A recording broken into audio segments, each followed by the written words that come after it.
And hello to each and all of you out there. Welcome to this week's Threes on Fire podcast. My name is Del Boyd. I am Irving Henderson.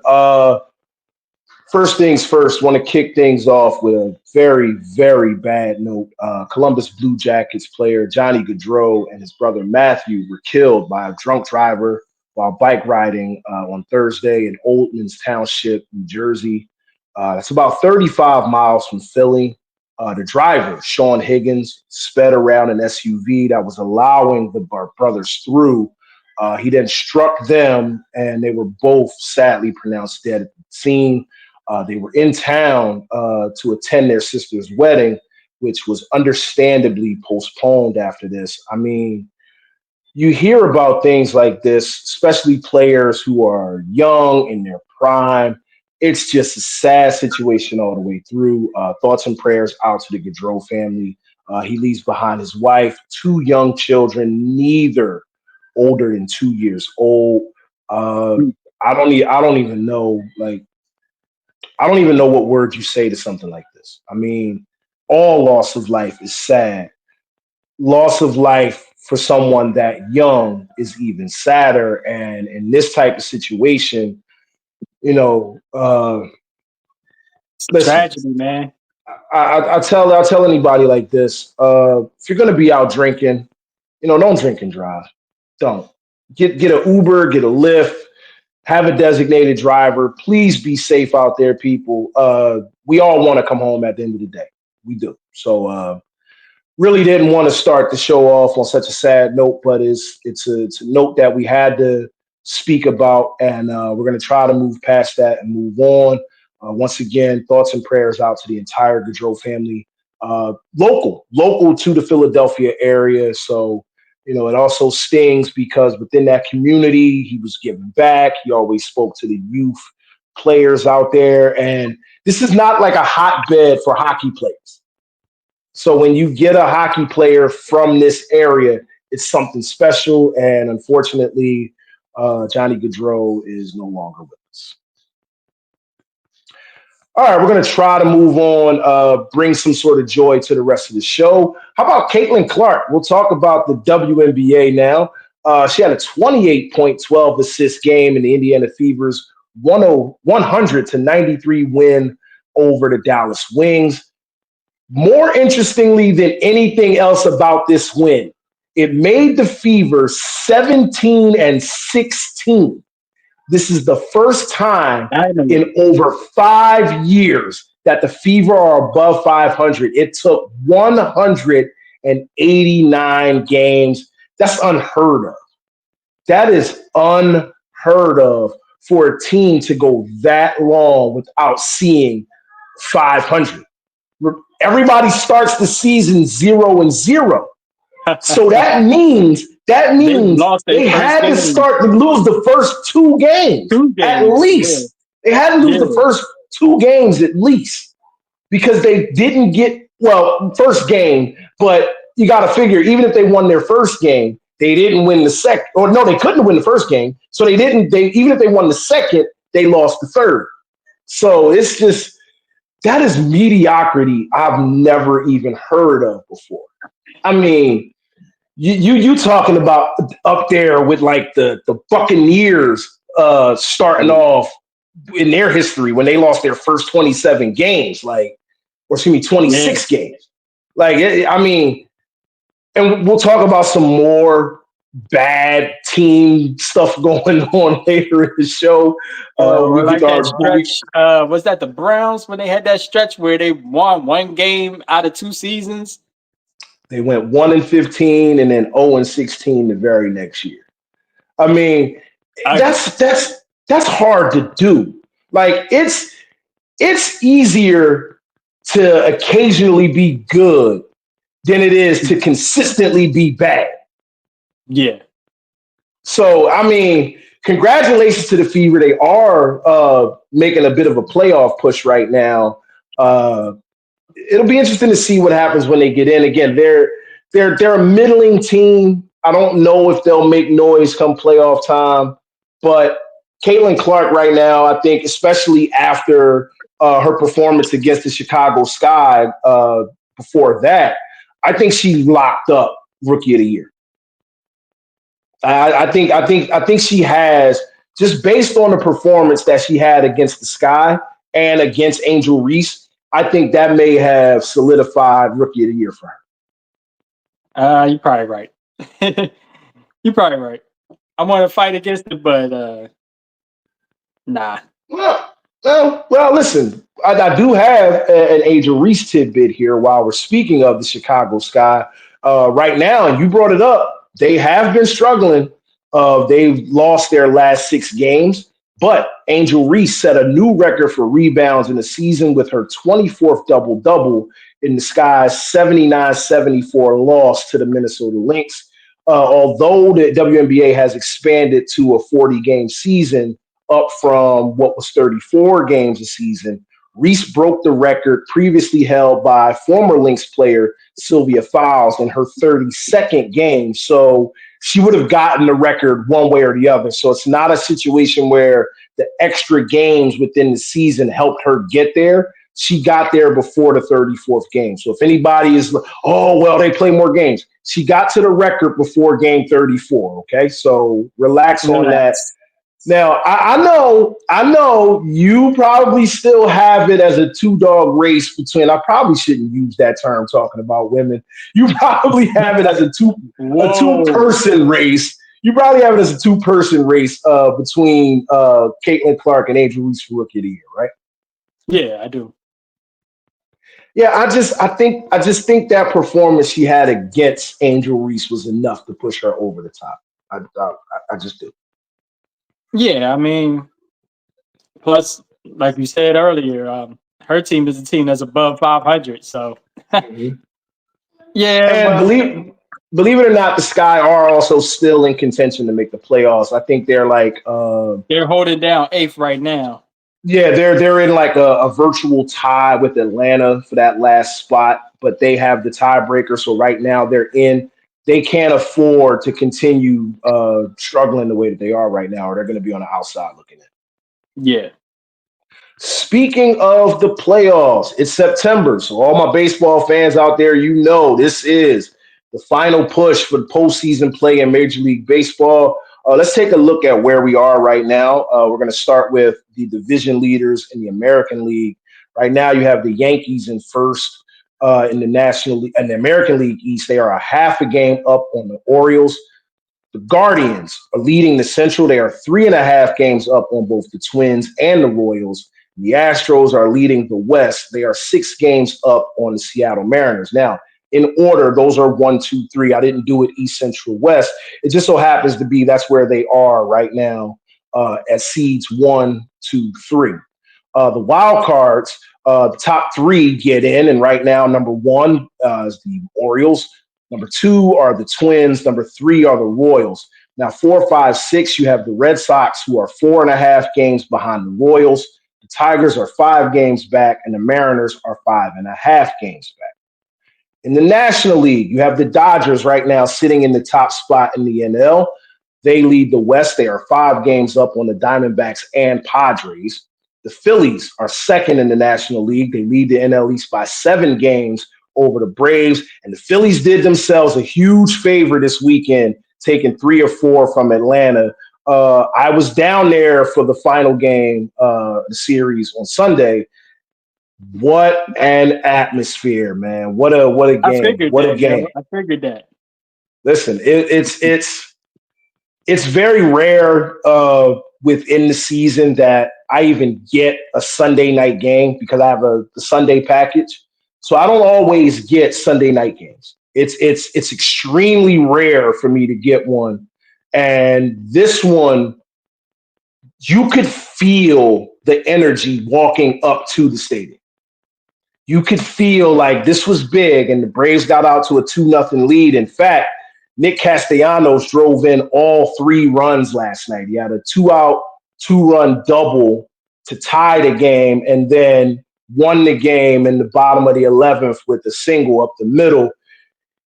It just felt like the Phillies had to win this series. Now, granted, I know a split for the Phillies was good one way or the other because a split meant the Braves picked up no ground. Right. But there's a big difference between having a 5-game lead and a 7-game lead. That extra cushion could come into play as we get later down the stretch. And the season series between the Phillies and Braves is over. The Braves were able to win the season series, but we've seen in years past, it didn't matter. It didn't matter when we got to the playoffs the last 2 years because the Phillies sent the Braves home in each of the last 2 seasons. This felt almost like that. Like the Braves were there, but the Phillies just showed when we need it the most, we'll get you. And they got them. And now they're off today and they're on their way to Toronto. I got to admit, even though a 7-game lead looks good, I am ultra concerned about this series starting on Thursday when they go down to Miami to play the Marlins. Because for whatever reason, it doesn't matter where the Phillies are, where the Marlins are. The Marlins find a way to be a thorn in the Phillies' side, and a series that we all think they should go down there and win 3 out of 4 or split at the very least is a series they mess around and lose 3 out of 4, and you're back to having more questions than answers with this team. Now, the top of the rotation, Wheeler, Nola, Suarez, looking real good. Sanchez, a little iffy sometimes, but the Phillies don't have a 5th starter right now. And that's in large part to the fact that Taijuan Walker has just been an unmitigated disaster. And he's been relegated to the bullpen now, but you're going to need this guy at some point. At some point, he's going to have to pitch. And it doesn't matter if we're talking about starting, bullpen, whatever the case may be. He hasn't shown that he can get anybody out at all. So I don't know. He's making too much money. I know people say, oh, you got to cut him. You can't just cut him. He's making too much money to just like throw that out there like that. Like you just right now, you got to hope that you can just get him through the rest of this season and figure out what to do with him when we get to the offseason. All right, and the Milwaukee Brewers are the number 3 seed right now in the National League. They have a 9-game lead on the Cubs as I try to get my damn cursor to work again.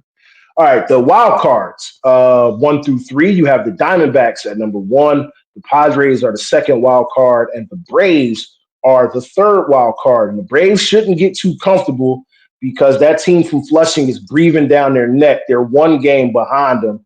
The Cubs are 5th. They're 3 games back, and the Cardinals are 5 games back. Now, just to let everybody know, quick reminder on how this works. The top 2 division winners in each league will advance straight to the NL or ALDS, while the 3rd division winner hosts the lowest wild card winner. The top wild card hosts the number 2 wild card winner. So right now, the Phillies and Dodgers would get a bye to the division series. The Brewers would take on the Braves, and the Diamondbacks would play the Padres in the wild card series. The wild card series is a best of 3. The top team gets all 3 of those potential games at home. So if anybody knows, the Phillies last year and the year before that swept both of their wild card series. They swept the one in St. Louis in 2022, and they swept the Marlins last year in 2023.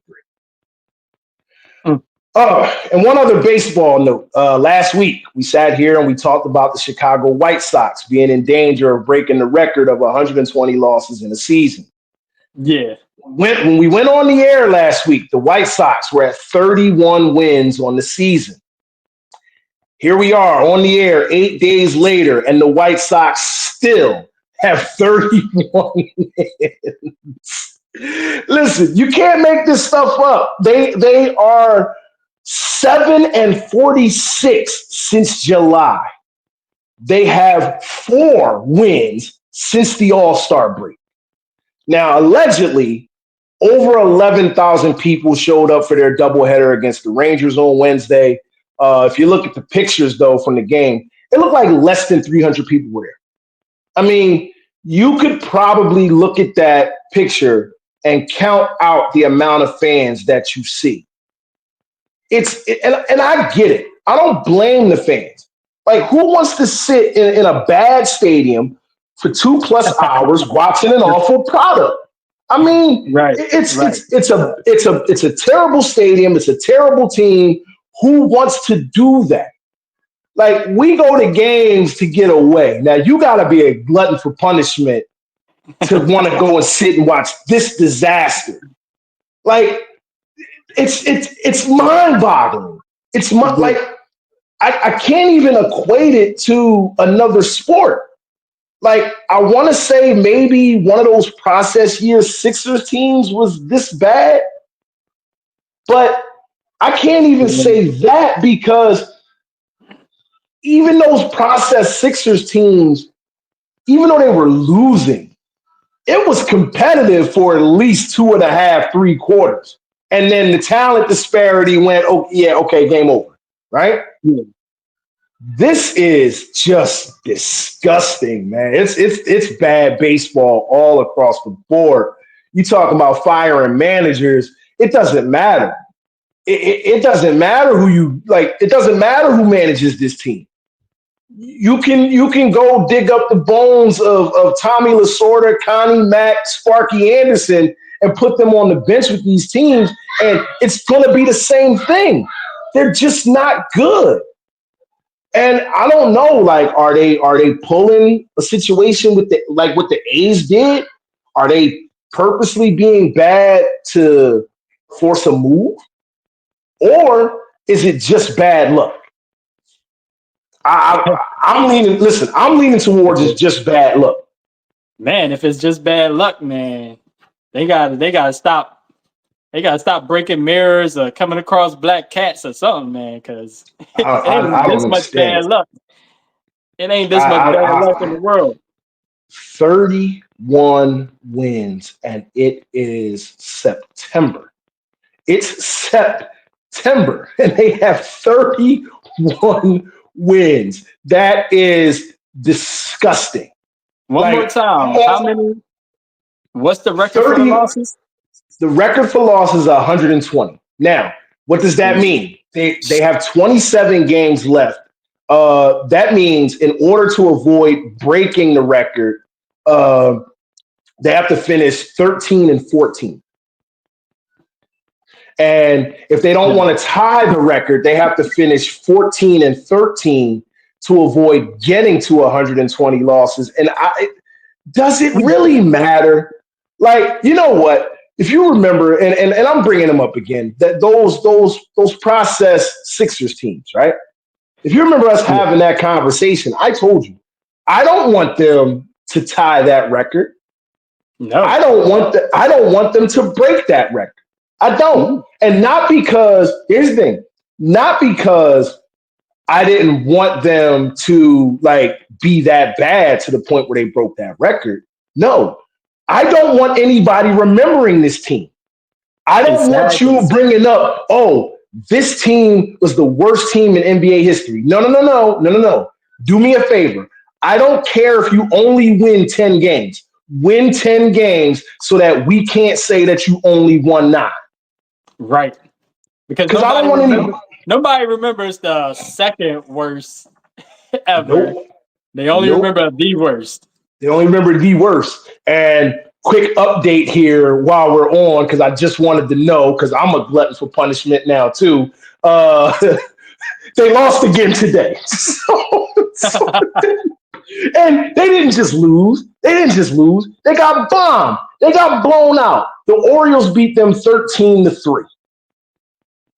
You look at it and it says Baltimore, Chicago. Folks, no, the Ravens did not play the Bears today. The Orioles beat the brakes off of the White Sox 13-3. Like, that's just, it's ridiculous. It's ridiculous. Like, if you're a White Sox fan, I'm sorry. I feel for you. I do. My heart goes out to you if you're a White Sox fan. Oh man, that's terrible.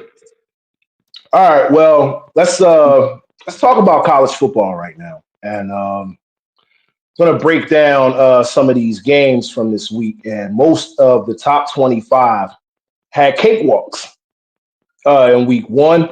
And we'll start with number 16, Oklahoma, beating the brakes off of my Temple Owls on Friday, 51-3. Let's just make something clear, though. Let's make something clear.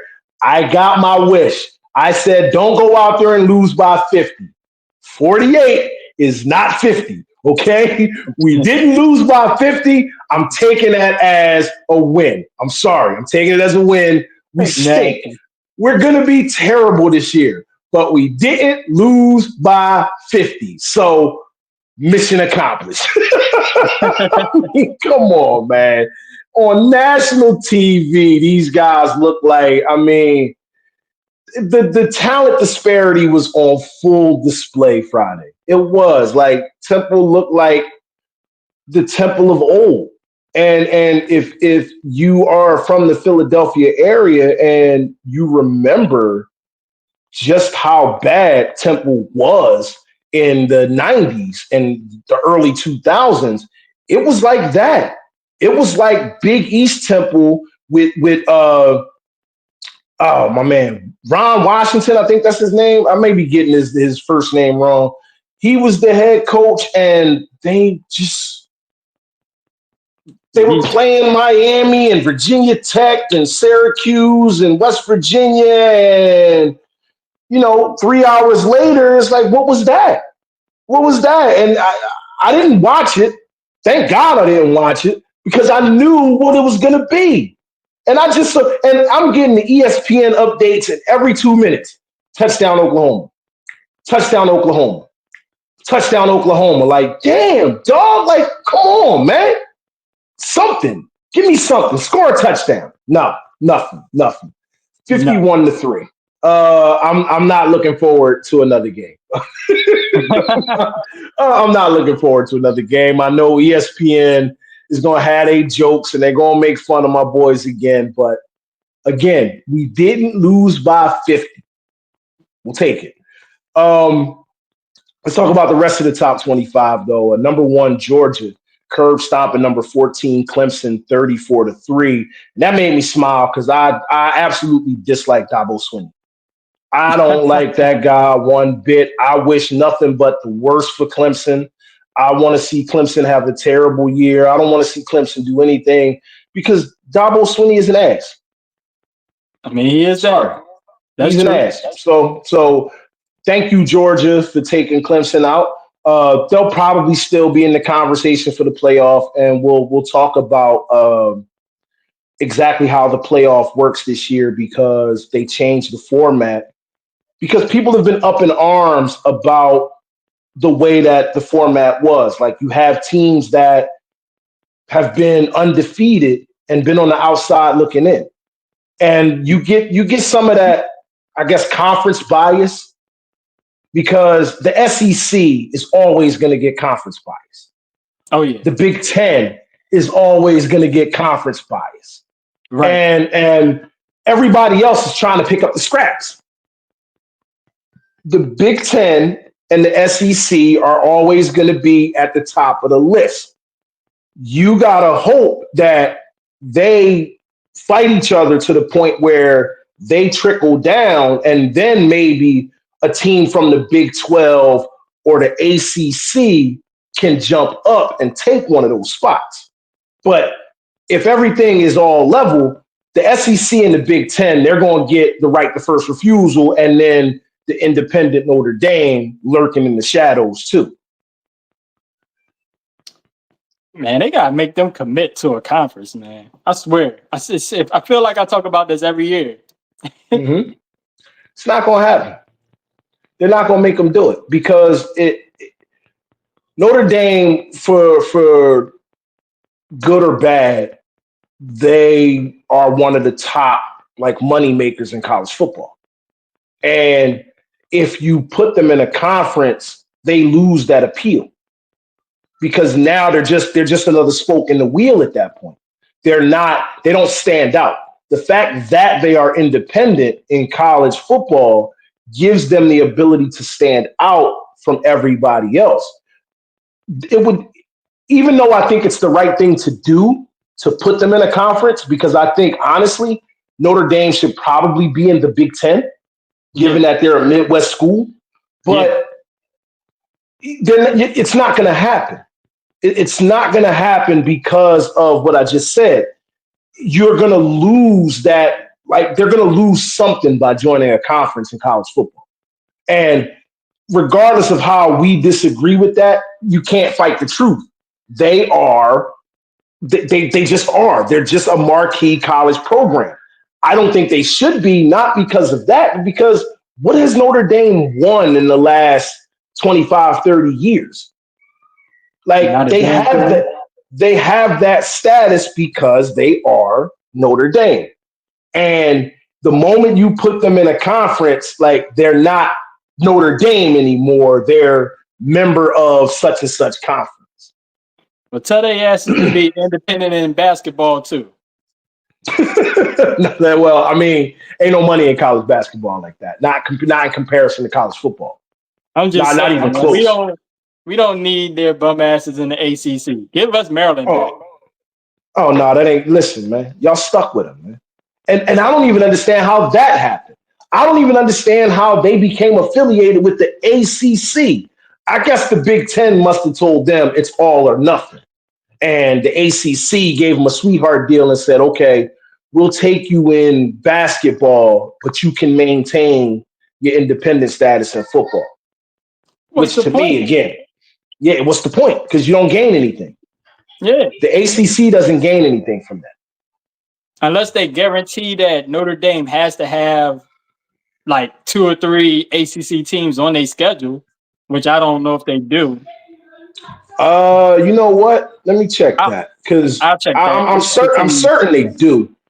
I'm kind of certain that they do. I'm not sure, but maybe they do.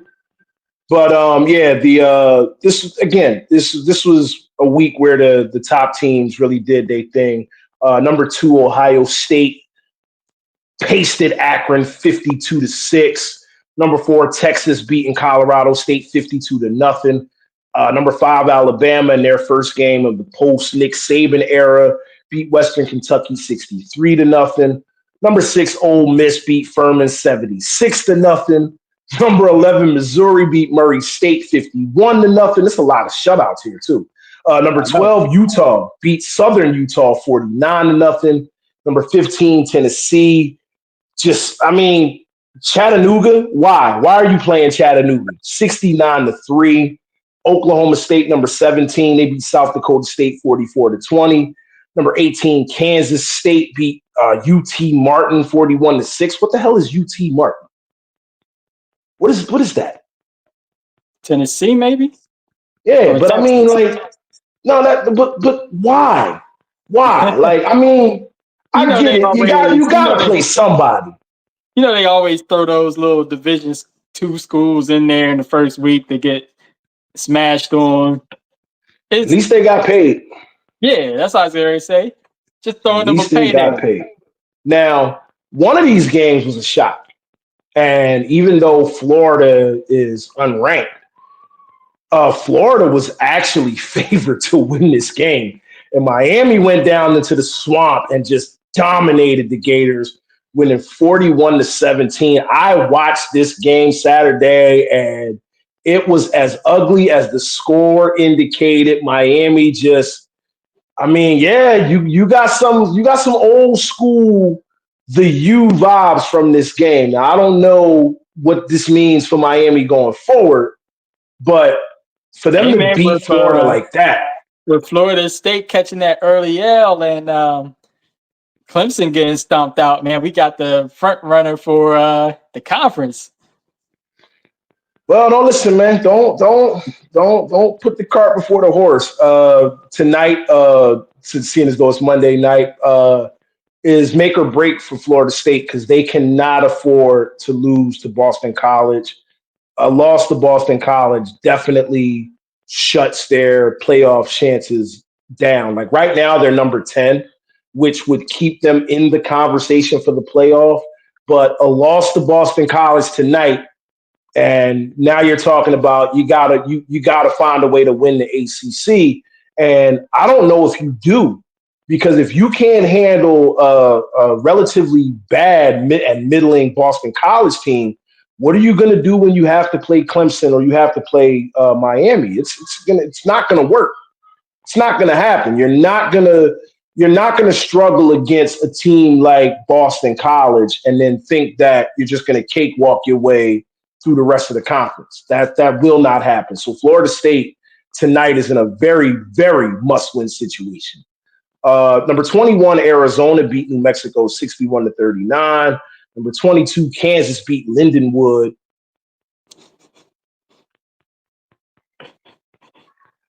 Lindenwood? Yeah. Lindenwood. That's what we do in Kansas? Lindenwood? You might as well have just played a high school. You should have just played IMG Academy for all that. And IMG Academy might have gave you a better run. They beat Lindenwood 48-3. And number 25, Iowa beat Illinois State 40-0. Now, there were some tight games for teams ranked in the top 25. Number 8, Penn State needed a 20-point second quarter to pull away from West Virginia in their 34-12 win. Also, Oregon beating Idaho 24-14. And it was tight till the fourth quarter. And number 9, Michigan beat Fresno State 30-10. Don't think that 20-point margin, it was not a blowout the entire game. Fresno State was hanging tough. Michigan, obviously the more talented team, they pulled away late. 2 other games between teams within the top 25. Number 7, Notre Dame beat number 20, Texas A&M, 23-13. It was a tight defensive battle in that first half. First half ended 6-6. But Notre Dame had a better second half. They had a much better second half, and Texas A&M just couldn't keep pace. Speaking of Notre Dame, I got their schedule. Mm-hmm. So they do play Georgia Tech. They play Florida State. They play Virginia. Mm-hmm. Yeah, they do get 3 ACC teams. So they ACC adjacent. I mean, they ACC adjacent. That's still some bull, but they're not going to do it. But here's the thing, and again, I don't know if Notre Dame belongs in the top 10. Now, granted, they beat a top 20 team in Texas A&M, but I don't buy that Notre Dame is always highly ranked coming into the season, because it's almost like you put them into the conversation of the playoff every year. And I think we're looking at another situation where they're gonna fall down at some point. I don't know where. I don't see Notre Dame making the playoff. Well, and if they do, State at some point. So if they do, they won't be inside the top 10 with it. Like they're number 7 right now. If they do, they'll sneak in at number 11 or number 12. But that all depends on how everything shakes out, and I'll talk about that in a minute. Also, Sunday night, it was number 23 USC beating number 13 LSU 27-20. And how about this? This was LSU's 5th straight opening week loss. Damn. 5 straight years they have lost their first game of the season. They recover well. They end up recovering well, but again, in this situation where you need to finish within the top 12 to get into the playoff, this is a game that increases your odds of staying in the mix, and they're in the SEC, and they're going to have to see Alabama. They're going to have to see Georgia at some point. So you don't want to have this to start the season. And we just we already spoke about number 10 Florida State. They're taking on Boston College. That game will happen after this recording. And as I said, another loss for Florida State. They're done. Speaking of the playoffs, right? Let's talk about the construction of this new playoff format. Now, I, for one, have been a proponent of what was the FBS or Division I, whatever you want to call it, I've been a proponent of a playoff system for years. I thought that the old way of doing things without having one versus number two was terrible. I thought the way that they tried to create the BCS and have number one play number two in a national championship was flawed. I thought it was now they said, okay, well, we're finally getting one versus two, but you had years where, teams were on the outside looking in that shouldn't have been, because it all came down to voting. Now they went to a 4-team playoff format, and that was okay also to a certain extent. But again, you started looking at teams that were on the 5 and 6 line that were probably better than the teams that were on the 4 line. So they decided, okay, we'll expand it from 4 to 12. So this is how the playoff system will go. The top 5 major conference champions will all get in, and then the next 7 highest ranked teams get in as well. The top 4 conference champions get buys into the quarterfinals, and seeds 5 through 8 will host their first round games at home. So they're going to put those games either on that team's campus, or if there's like a viable NFL stadium close by, they'll do that. So the matchups will be like what we're used to seeing in college basketball. So 5 plays 12, 6 plays 11, 7 plays 10, and then there's an 8-9 matchup. Right. Now, buckle up, because now we're going to go for a little bit of a ride here. The conference champion that finishes 5th, right, among the 5 conference champions will either stay where they are ranked at, or if by chance they're outside of the top 12, they will be number 12. Now, anybody raise the eyebrow? So if, let's say, and I know the odds of it happening are slim, but I'm just going to use them for an example. Let's say Ohio State finishes number 13, but they won the Big Ten tournament, right? They won the Big Ten championship, right? They can't be anywhere but number 12. Okay? Gotcha. But now, if that moved them up to, say, 9, right? They would be number 9. What? Yeah. So wherever that 5th conference champion is ranked at is what seed they will be. Okay. So they're not guaranteed, just because they won their conference championship, they're not guaranteed to be number 5. Right. They're not even guaranteed a home game, because if they're 9, it's a road game. So they have to finish within the top 8 to have a home game, right? Now, if a non-conference championship is ranked within the top 4, they automatically have to drop down to number 5. What? Oh my God. Right. See, I told you we were going for a ride here. So, same scenario.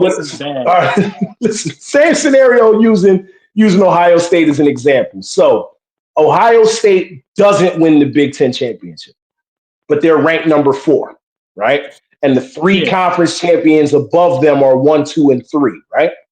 Right. They would be the 5th seed. Okay. Which now means the fourth conference champion, even if they are not in the top 4, would automatically be number 4. Sure. Listen.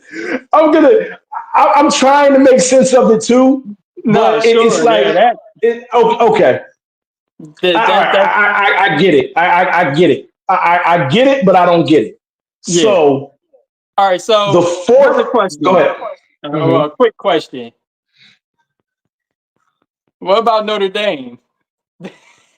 Okay, so Notre Dame is exempt from winning a conference championship. Right. So Notre Dame can only finish as high as fifth because they're not in a conference. Right.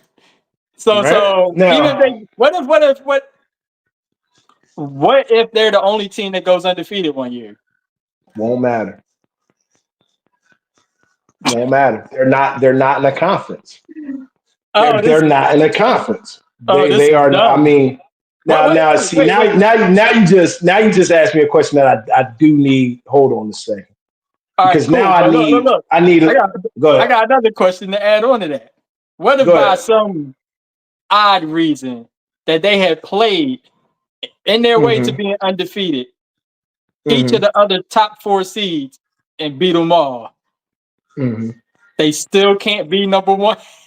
Okay, so here it is. There is a Notre Dame rule. There is a Notre Dame rule, How and did I Notre gotta. Dame? Yeah, hold on. There is Notre Dame. there's Hold a. up. Ain't I'm trying to see what's Notre Dame? Notre what's the Dame's Notre Dame rule. a Catholic school, right? I mean, what are these? These are doctrines from the Pope or something, man. Like, what's going on here? Like, I have no clue here, but I'm trying to oh get what God. this Notre Dame the Notre Dame format is. So if I'm looking at this, so they possible spot they can no they cannot. So there it is. They cannot finish in a top 4 spot no matter what. They will get a playoff spot if they finish within the top 10, right? Yeah. They can go as low as 11 if some things happen around them where like the conference champions are where 4 conference champions finish above them. So it's the same thing. So if they're number 11, but one of those conference champions is below them, they can't get in. That's risky. So yeah, they can Notre Dame can absolutely go undefeated, but even if they're in the top, even if they're the number 1 team in the country, they can only be 5th in the playoff. All right. I mean, so now you see, like now there's the drawback to them not being in a conference. They cannot grab a top 4 seed at all. Right. Because they are ineligible for a top 4 seed. They can finish as high as 5th, no matter what. So Gotcha. they can finish as high as 5th, and they can finish as low as 11th under certain circumstances. But they have to be they basically have to be in the top 10 to get an automatic bid into the playoffs. So basically, they can only finish 5 through 10, really, to solidify. That's it. Got you. Okay. Yep. All right. Now, this is where, again, so the quarterfinal games now will be held at a bowl game that is affiliated with that team's conference. So basically, the Big Ten and the Rose Bowl, the SEC and the Sugar Bowl. So if, again, Ohio State gets that bye to the quarterfinals, their game will be at the Rose Bowl. If Alabama wins the SEC, their game is at the Sugar Bowl. Right. The semifinals this year will be held at the Orange Bowl and the Cotton Bowl, and the national championship is going to be in Atlanta. Just like March Madness, there's no reseeding once the field is set. Now, I don't know. Hopefully you guys got all that, because that was a lot. That was a lot to take in. Yeah, hopefully y'all was taking y'all notes, man. Because that basically, if you finish in the top 12, you're in. Period. That's all there is to it. If you finish in the top 12, you're in. Unless you're Notre Dame, you have to finish in the top 10. All right. Yeah. One other thing I wanted to add. I did want to have a brief conversation about Colorado and the consistent controversies and controversies in quotation marks just surrounding this team. I mean, Deion Sanders getting absolutely killed because he didn't like the fact that a reporter was saying some personal things about him and the program, banned him from any team activities. He's not allowed in the media pool any longer. Paul Feinbaum having all this, hand wringing about it. Listen, here's my thing to that. You want to talk about what's going on in Colorado from a football standpoint? That's fine. When you start taking personal shots at the head coach, at the program, now we run into something that's a little bit different. And I believe coaches have the right to determine, who's there, whether you like it or not. And I don't necessarily disagree with that stance, but this is just another thing that's putting a bullseye on that program. And we saw it last year. They got off to a quick start. Everybody was talking about them. They were the toast of the town, and the wheels fell off. And what we expected from Colorado was what we got eventually. But there were so many people who saw that fast start that they got off to and thought that they were, they over-evaluated them. This was a team that had won one game the year prior. And then Deion Sanders comes in, dramatically changes the roster. He wanted, his own set of guys to come in, and people killed him for that, saying, oh, he didn't even give those other players a chance. He told them to go ahead and transfer. It's like with any job. New management comes in. They evaluate the employees. If you're not a fit for what this management team wants to go to, you get your walking papers. Thank you. You got to go, right? Yeah. So he had the right to do that. And I just think that the amount of negativity that this program has surrounding them is not all Deion Sanders' fault. It's not. Some of that is fan reaction, fan overreaction, media reaction, and media overreaction. And they had a tight game with North Dakota State in their first game. And I'm going to tell everybody right now, this is not going to be a good season for Colorado. It's not. They're going to perform similarly to the way they did last year. They're going to have some games where they're going to look really good offensively. Offensively, they're going to look really good. Defensively, these dudes couldn't stop a cold with a damn tissue in their nose. Like they're just not that good. They're not that good. And anybody, oh, you're hating on Deion. No. I wish nothing but success for Deion and that program. I'd like to see Colorado with Deion Sanders as head coach become a part of the national conversation as far as how good they are, not this consistent controversy every other week behind the program. But right now, this is a team that's like being held together with duct tape and bubble gum. They're just not that good. They have two dynamic players. That's it. Yeah. That's it. They have two dynamic players and a bunch of middle-level talent. Can they get to that point eventually? Maybe. I don't know for sure, but right now, expectations 5 wins tops right now for Colorado. I think that people thought that Deion's presence would greatly help their recruitment. So people expect a quick turnaround. I mean, they jumped, like you said, it made a huge jump last year, basically, and they expect that same type of jump again, which is very difficult. No, very difficult. It's not going to happen. And again, they have, they have a pretty tough schedule. And they're in the Big 12. The Big 12 is a major conference. Yeah. Who are they beating out in the Big 12 to be, I don't even want to say in the playoff conversation, just for a major bowl conversation? Who are they jumping above in that conference? And I ask people that and they say, "Oh no, well, you just don't want to see him win. You just don't want to see him win. Like nobody wants." It's not about that. It's not about that. Yeah. It's not about that. I'm looking at what Colorado has, just in a general sense of that roster. They had a bad defense last year. I don't see too many recruits that came in that was going to change the dynamics of that.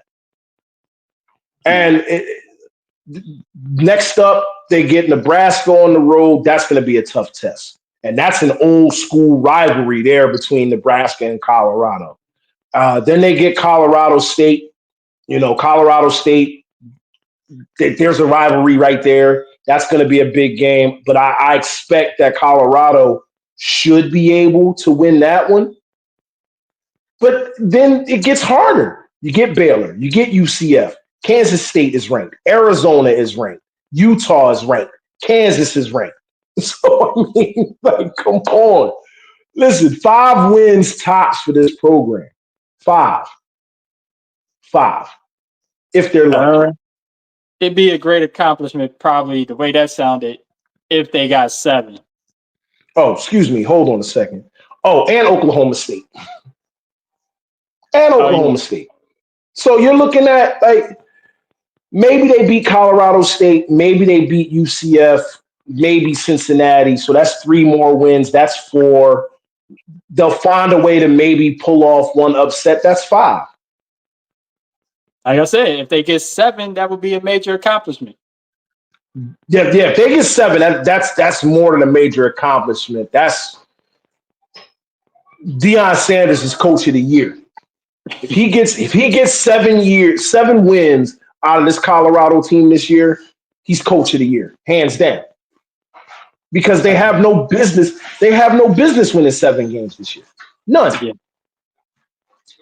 All right. Well, listen, that's what we have on college football. We're gonna move right into our awards and get you out of here for this week. John, dumbass of the week. Second time in 3 weeks you missed the show for no good damn reason. Now I don't know what you're gonna tell us, but yeah, you got hell to pay, buddy, because you ain't get your picks in. However, he does have time to get them in the group chat. I'll post it to the group's Facebook page what his picks were, so everybody can see it. I'll also post ours to the Facebook page as well. However, my choice for dumbass of the week outside of that, all of you idiots who stood in line at Chase Bank depositing fraudulent checks into your account so you can instantly take that money out, right? And get a quick little hit of money, not understanding that you, in essence, and I didn't want to use big words, you in essence fucked your account, okay? Because whatever money you fraudulently took out, Chase Bank took back. Now you're in a situation where, okay, you thought you was slick depositing this fake check, got a couple $1,000s out the ATM machine or whatever the case may be, right? Now, when they find out this check ain't legit, you got to give that money back. Exactly. So now your account is in the negative because you wanted to be a dumbass and deposit a fake check.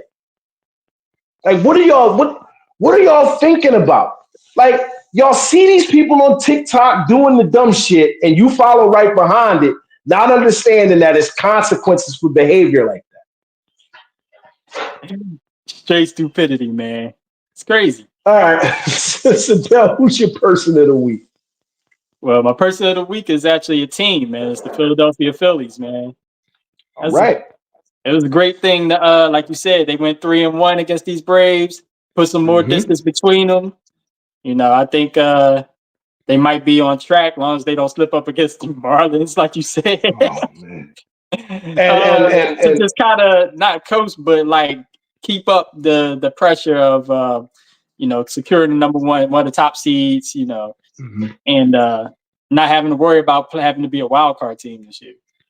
Yeah, and the Phillies do have a series in Milwaukee later in the month, so that's going to be big. That's going to be big because you win that series and you put yourself above them, especially considering you took the series here earlier in the season. You take that series, now you own the tiebreaker over them. You want to try to finish 1 or 2. Yeah. If you can get one or two and get that rest going into the division series. Now, granted, I know a lot of people say, oh, it's hurt teams since this playoff format has come about, because the truth is 2 years in a row, the Braves had that easy road paved and the Phillies went and said both years in a row. But that's something completely different. I just think when you're talking about teams within the same division, you already know what to expect from them. There's nothing about a team within your division that's going to change overnight. So you know how to play against those teams. Exactly. Now, if I was narrowing yours down just a little bit, if I was giving it to one person off that team, I would give it to Nick Castellanos. And I need Philadelphia fans to back up off of Castellanos just a little bit. I know he doesn't, put up the numbers that we want him to put up when we need something from him. And as I said earlier, he drove in all 3 runs Sunday night. Yeah. Leave Nick Castellanos alone. Yeah. All right. Now, before we get to our picks, my what to watch for this week is, what else are you going to watch? You're going to watch NFL football. You're going to watch NFL football, and it starts Thursday. We got the AFC Championship rematch between the Chiefs and the Ravens. You got the Eagles and the Packers in Brazil on Friday. And then you get the formal start to the season on Sunday. I'm still waiting to see what games we're going to have here locally. I know that Dallas and Cleveland is going to be the national game at 4:25. I just want to know who the 1 o'clock games are. That's all. I just want to know who the 1 o'clock games are. Probably Pittsburgh, depending on what time they play. Pittsburgh plays at 1. Pittsburgh plays Atlanta at 1 o'clock. I'm leaning towards Fox showing that, but I wouldn't be surprised if Fox put the Giants on. Oh my God! Simply because it's New York, right? Right.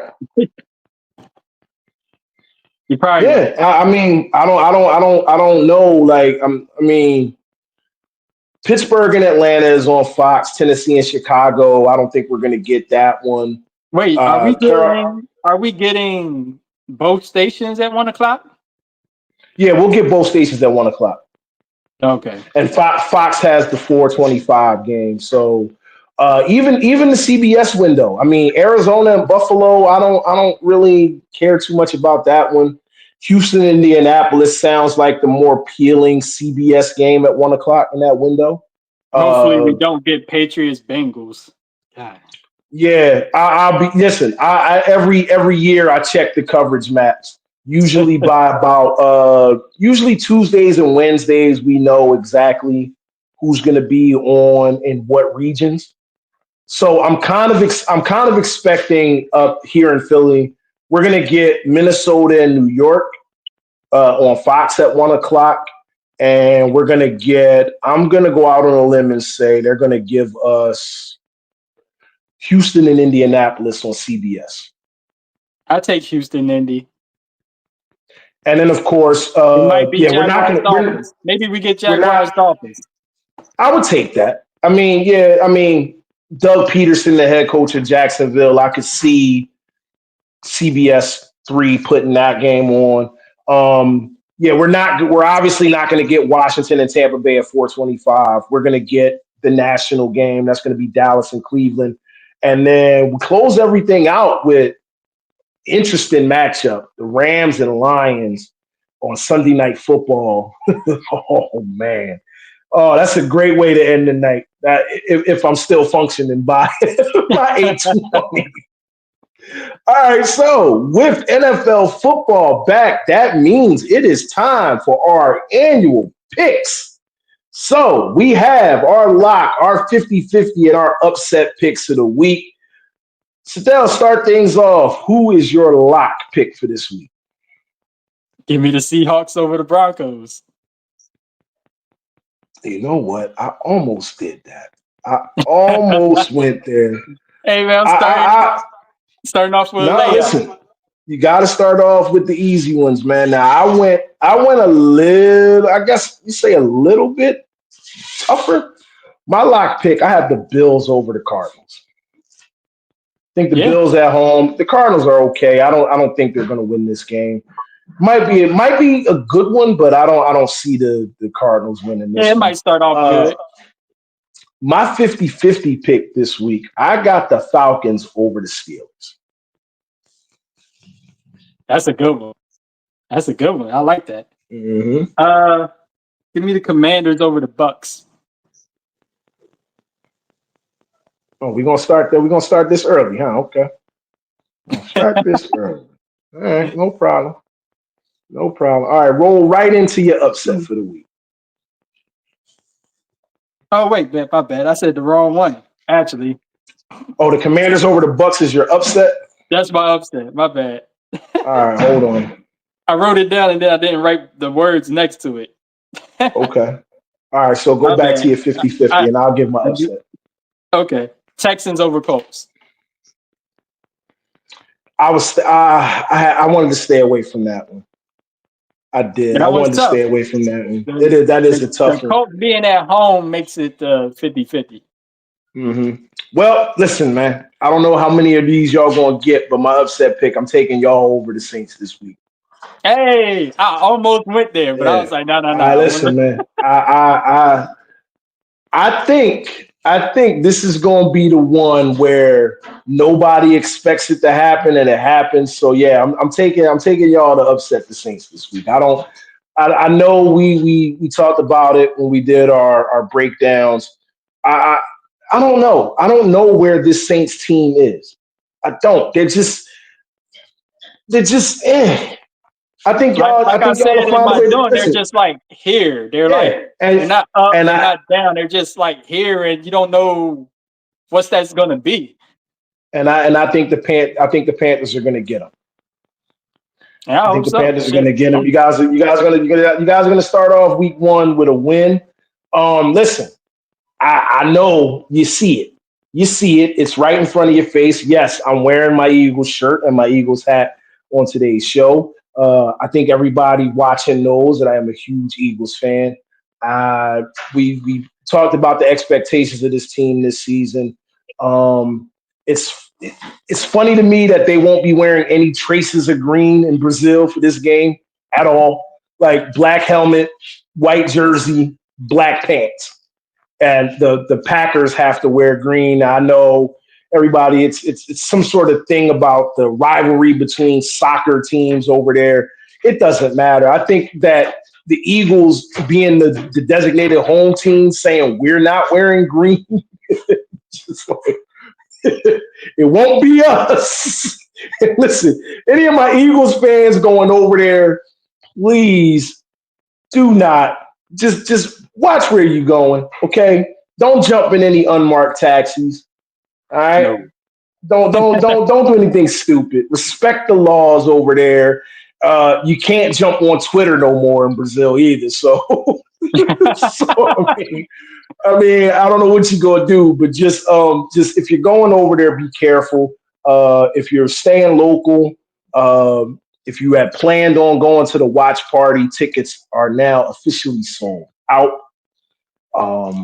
I got mine already, so I'll be down there at the watch party. Anybody seeing this, you want to run into me, I'll be down there. Should be a fun time. Should be a really good time at the watch party. One other thing this weekend with all of the football that's going on, it's opening week for my football team. All right, the 11U Parkside Saints, we play the CB Stingrays on Saturday. Still haven't gotten word whether it's a home game or if it's a road game or what time we play. I'll have all that information for you later on in this week in case you want to come out and check us out. Listen, it was an up and down preseason. I don't know. I really don't know what to say about where we are. I think that talent-wise, I think we're probably the most talented team in our league. I think that we should win the league championship again this year. But I want more than that. I want, listen, winning the league championship is nice. Winning the city championship is nice.